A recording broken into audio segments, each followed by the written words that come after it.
Dentro del marco de teoría de la conducta, tenemos 3 modelos de interacción didáctica. Nuestro modelo, del que yo les voy a hablar en esta mañana, no es el único modelo que ha venido, trabajándose desde la propuesta de teoría de la conducta. Son 3. Es uno del doctor, Ibáñez.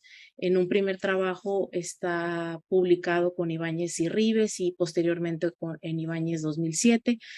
Está el trabajo de los colegas de la UNAM, de Claudio Carpio y colaboradores, y el trabajo que nosotros hemos venido también realizando desde 2004. A lo mejor aquí valdría la pena para los que no están familiarizados que en esos momentos o en esos tiempos, de alguna manera estuvimos trabajando de manera mucho más cercana con el doctor Carlos Ibáñez y Claudio Carpio y colegas, en donde ellos formularon el plan de estudios que sigue vigente y esperemos que siga vigente todavía por otro largo tiempo en la Universidad de Sonora. Entonces, de alguna manera hay matices distintos, obviamente, porque cada investigador y cada grupo de trabajo le impone un sello particular, ¿no? Al trabajo, pero hay muchas similitudes en estos modelos de interacción didáctica. Por ahí hay una publicación en donde se muestran algunas de las variables que han sido analizadas desde estos distintos modelos, que es como un análisis que engloba todo lo que se ha trabajado desde estos 3 modelos y que a lo mejor podría ser de utilidad por si alguien quisiera revisarla. Está eh, en la revista de la FESIS Tacala y está en un monográfico, si no mal recuerdo, es 2019 el monográfico, y ahí hay cosas muy, muy interesantes a propósito de cómo pudiéramos nosotros trabajar esta parte de vinculación de ciencia básica con la parte de la aplicabilidad del conocimiento, digámoslo así, para no hablar de conocimiento aplicado, sino de la eventual posibilidad de aplicar conocimiento a los diferentes ámbitos. En este caso, el pretexto es el ámbito educativo, pero si quieren al final podemos platicar eh, cómo podríamos trabajar también en otros ámbitos, ¿no? Desde estos principios y planteamientos de teoría del comportamiento, ¿no? El supuesto básico de los MIT señala o pone un énfasis en el análisis psicológico de los procesos educativos, concretado en la noción de interacción didáctica como aquella que permite analizar y evaluar los cambios tanto morfológicos y funcionales del comportamiento en dichos procesos. Y yo creo que vale mucho la pena señalar que los cambios que se analizan básicamente están centrados en la forma y no necesariamente en la función. Y esa es la parte que consideramos sustancial de nuestra aportación al proceso de enseñanza-aprendizaje. Esta es la representación del modelo.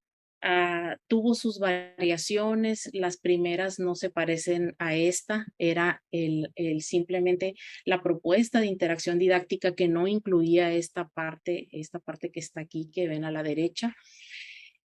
Y se va extendiendo y se va retroalimentando producto de los resultados que vamos obteniendo y de cómo vamos digámoslo así, afocando el ente en términos del análisis que hemos venido realizando. Si se fijan, ya llevamos, ay, no quiero hablar de fechas, pero ya llevamos algunos años trabajando en esto y creemos que hemos avanzado mucho, pero también creemos que hay todavía partes que tienen que ver con los criterios, por ejemplo, criterios de medida, con estos aspectos de darle una posibilidad como más amplia, más molar al análisis de lo que va implementándose cotidianamente en aula y de lo que va pasando en términos de las trayectorias de los estudiantes. Entonces, esta parte creemos que todavía no está agotada, apenas estamos generando como categorías para analizar eh, cierto tipo de desempeños vinculados más a criterios de tipo funcional y no tanto de tipo morfológico. Entonces, este modelo se plantea en un libro muy bonito que se llama Aportes conceptuales y derivaciones tecnológicas en psicología y educación, que es el último libro editado por nosotros tres, que ahora ya no va a poder ser editado más que por un amplio, pero el doctor Juan José ya no está con nosotros, pero creemos que ahí se representa en este libro avances importantes de nuevas maneras también de diseñar materiales para los estudios, etcétera. Y eso es lo que quiero comentarles en esta parte que tiene que ver con los primeros estudios que se llevaron a cabo eh, se, se trabajaron en las aulas.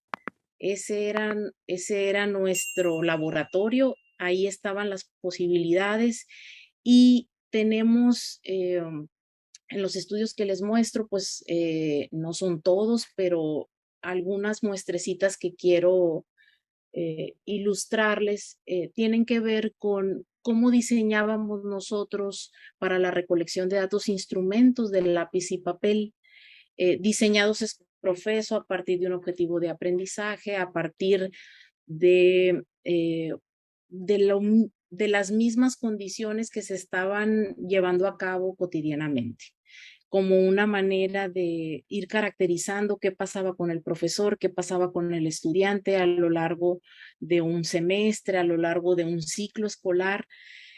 Y teníamos, miren, aquí les muestro estos primeros estudios que se publicaron en 2004, 2006, 2008. Y aquí les presento los objetivos. Básicamente están centrados la mayoría de ellos en analizar los tipos de tarea. ¿Qué pasa, por ejemplo, si yo le solicito al estudiante que identifique una definición o que relacione el ejemplo con un concepto o que relacione la definición del concepto con su descriptor? Y entonces lo que fuimos haciendo, construyendo, fue el intentar caracterizar qué pasaba en términos de esos desempeños ante criterios que, digámoslo así, serían criterios en unos casos morfológicos y en otro caso funcionales. Les muestro, por ejemplo, algunos en la pantalla, algunas de las tareas que nosotros eh, diseñábamos, que tenían que ver qué pasa, por ejemplo, cuando yo presento al estudiante una serie de referentes en donde solamente tiene que completar, digámoslo así, el sentido de un texto o de una oración, y qué pasa cuando yo le presento solamente los espacios para que él de alguna manera elabore el sentido del texto, ¿no? No voy a presentar resultados, voy a platicar más bien las implicaciones al final. Este es otro tipo de materiales diseñados también a partir de textos y tareas diferentes. Sí me voy a tomar un minutito para comentarles que la caracterización, si bien en un caso era o estaba vinculada con la morfología, también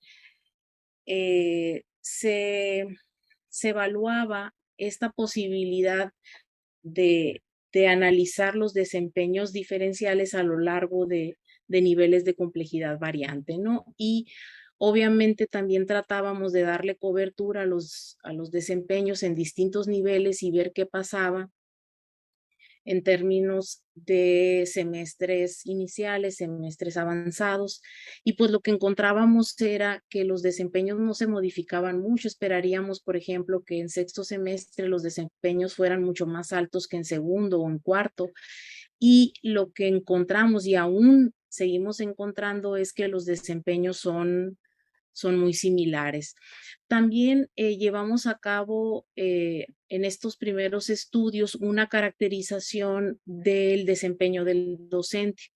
O sea, tratábamos de, digámoslo así, tomar fotos representativas que nos dijeran qué hacía el profesor y qué pasaba en términos de las variaciones en el desempeño del estudiante, qué hacía el estudiante y qué pasaba con la retroalimentación del profesor y así sucesivamente. Pero eh, estos primeros estudios eran básicamente para hacer una caracterización. En el año de 2014 eh, tuvimos la suerte, digámoslo así, de contar con un espacio para poder llevar a cabo estudios experimentales, ¿sí? En una sala de cómputo que tiene esas posibilidades, y lo que se empezó a hacer fue a trabajar a partir de plataformas web y a partir ya del diseño de software, digámoslo así, para implementar otro tipo de estudios. Y lo que fuimos haciendo, fuimos nuevamente explorando, pero ahora utilizando lo que le llamaríamos como las nuevas posibilidades y nuevas tecnologías a partir de qué es lo que pasa, por ejemplo, a partir de textos donde nosotros trabajábamos la ilustración de esos textos con imágenes, con videos, diseñábamos los videos porque teníamos las posibilidades, obviamente, que en los estudios que les muestro anteriormente no se tenían esas posibilidades, y eso era esas eran las condiciones que teníamos y que obviamente pues aprovechamos al máximo para hacer una caracterización. Casi tenemos datos de cohortes de 8 o 10 años consecutivos de este plan de estudios, ¿no? En esta parte, pues obviamente ya tenemos como un brinquito a la sofisticación de, y poder diseñar materiales que obviamente sigue siendo o está anclado en la lógica de utilizar textos científicos de psicología, y de qué empieza a pasar cuando yo empiezo a trabajar esta parte que tiene que ver con la modalidad del material de estudio. Seguimos trabajando, continuamos trabajando con tipos de tareas, ¿sí?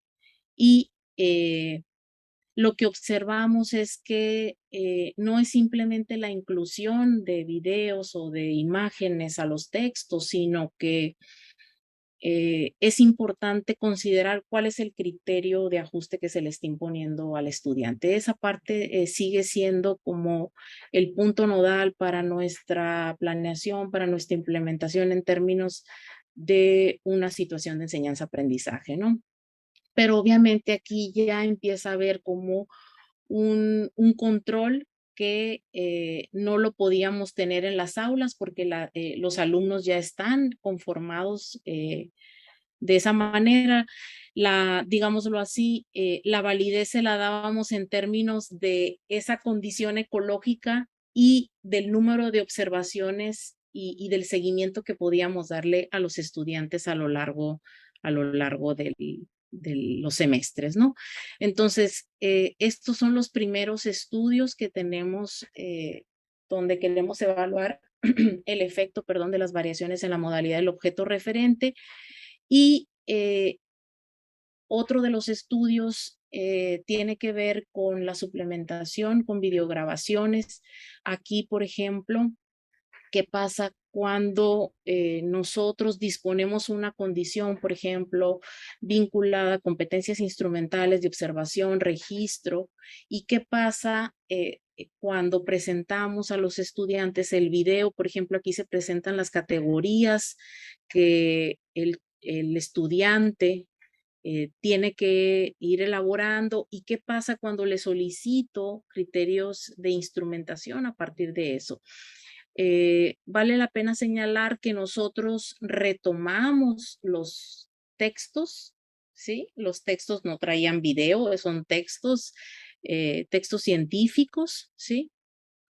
Que nosotros adecuamos, ¿sí? Y a lo que le llamamos nosotros suplementación es a cómo el agregar una serie de condiciones, digámoslo así, idóneas vinculadas con la ilustración, con la ejemplificación, posibilitan un contacto funcional diferente del estudiante. La primera parte de análisis de resultados de esto, que solamente tenemos la parte de texto, aún estamos trabajando con la parte del análisis de la suplementación del video, y esa parte la vamos a presentar ahora en el Congreso de SMAC en octubre, haciendo promoción, ¿no? Para que vayan. Pero que continuamos trabajando con estos datos. Tenemos, de hecho, datos, si no mal recuerdo, Desi, me ayudas con esto, tenemos datos de cuántos estudiantes, son estudiantes de todos los semestres. Son Es la 125. 125, gracias. Esta es la tesis de Desiderio Ramírez. Y pues de hecho, aún continuamos o sea, es un mundo de datos que tenemos que analizar todavía. Y esta parte creemos que puede derivar en un conocimiento eventualmente muy, muy, muy valioso para esta parte que se habla como de la inclusión de las nuevas tecnologías. Creemos que no es, a partir de los datos que tenemos, que no es solamente incluir imágenes, que es incluir un texto, o que el estudiante se ponga en contacto con una videoconferencia, sino que es importante el criterio que se explicita, es importante el nivel de complejidad del criterio que esté explicitándose, y lo que se va solicitando como criterios de instrumentación también para, en este caso, ¿no? Vinculado a competencias instrumentales, ¿no? Que es una parte que es fundamental para nosotros como analistas de la conducta, ¿no? Vamos bien, voy muy rápido, no sé. Todo muy No, bien, doctora, todo muy todo bien. bien, Darwin. Ok, muchas gracias. Este, me, mm, me brinco a la parte ya de estudios del desempeño lector y escritor, y tipos de tarea. Aquí hay un intento, un primer intento por acercarnos más a tareas de escritura, y empezar a vincular con una serie de condiciones y de secuencias, digámoslo así. ¿Qué pasa si primero identifica y después formula y después pongo una tarea de reseña crítica? ¿Qué pasa si primero formula, luego identifica y lleva a cabo una tarea de reseña crítica? Entonces, empezamos a incluir, estos siguen siendo estudiantes universitarios del ámbito de la psicología, pero si se fijan, aquí ya estamos incluyendo textos no de psicología, también estamos incluyendo otros textos como de geografía,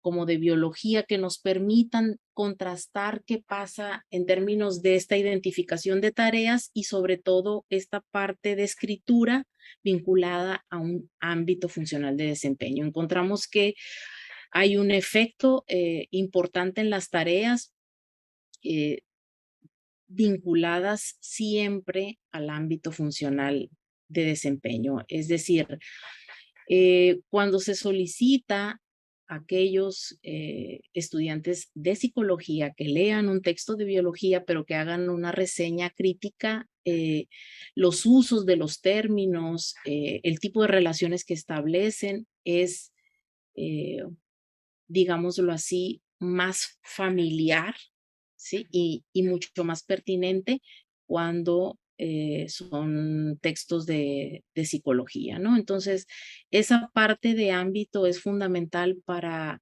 entender que cuando hablamos de evaluación, no podemos hablar de la evaluación, sino la evaluación en las distintas carreras, sea esta científica, sea esta profesionales, sea tecnológicas, porque de repente se habla como de habilidades y competencias de lectoescritura, como si fueran habilidades genéricas.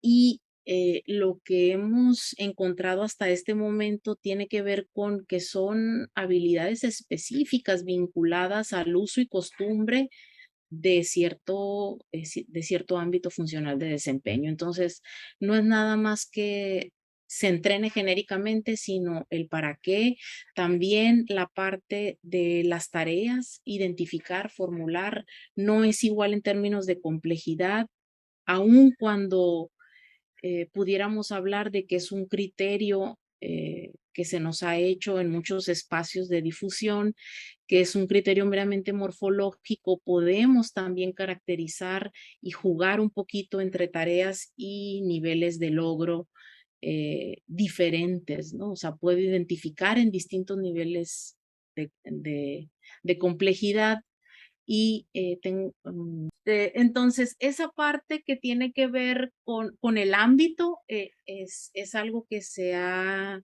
estado incluyendo y hay otra tesis, miren, estos son los materiales, siguen siendo materiales diseñados en plataforma web, en donde el estudiante puede tener disponibilidad del material cuantas veces lo desee. No estamos evaluando memoria ni nada de esas cosas, estamos evaluando su posibilidad de ajuste efectivo a condiciones de variabilidad eh, ante tareas variantes, ¿no? Entonces, esta parte que tiene que ver con la elaboración de una reseña crítica es un primer acercamiento al análisis cualitativo, digámoslo así, de la escritura de los estudiantes. Esta parte, como ustedes podrán imaginar, es muy laboriosa, es difícil de analizar, ¿sí? Porque implica necesariamente un análisis individual de lo que va realizando el estudiante, ¿no? Y quisiéramos a lo mejor más adelante poder tener esa ese contacto o esa grabación, digámoslo así, con todo lo que va haciendo el estudiante al momento de escribir. ¿Qué pasa con nosotros cuando estamos elaborando un ensayo? Hacemos muchas cosas, no solo escribimos, también leemos, observamos, escuchamos una videoconferencia,